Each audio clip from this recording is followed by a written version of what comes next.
দুই বোন যতটুকু পাবে জি এক ভাই ততটুকু পাবেন, জি অর্থাৎ এক ভাইয়ের সমপরিমাণ দুই বোন পাবেন। জি আসলে অনেকে নারীবাদী যারা আছেন, জি যারা জি নারীর অধিকার নিয়ে কথা বলেন, বলেন যে ইসলাম এখানে নাকি বোনদেরকে ঠকিয়েছে। ঠকিয়েছে। মূল হেকমতটাকে আসলে আহা, বলতেন।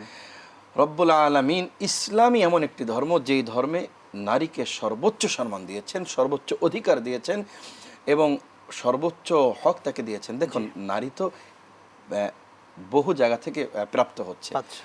পাচ্ছে, এই বিষয়টাই মূল।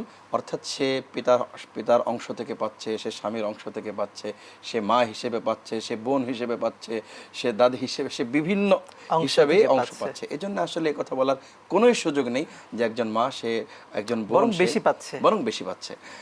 যাই হোক, আমরা বেশি সেদিকে না গেলেও অবশ্যই একথা নিঃসংকোচে বলতে পারি যে ইসলাম কখনোই নারীর পরে মানে অবিচার বা বরং তাকে নারীকে সম্মান ঠকায়নি, দিয়েছে এবং সম্মান তার দিয়েছে, অধিকারকে সর্বোচ্চ প্রতিষ্ঠা করেছে। অধিকার একমাত্র প্রতিষ্ঠা করেছে ইসলাম।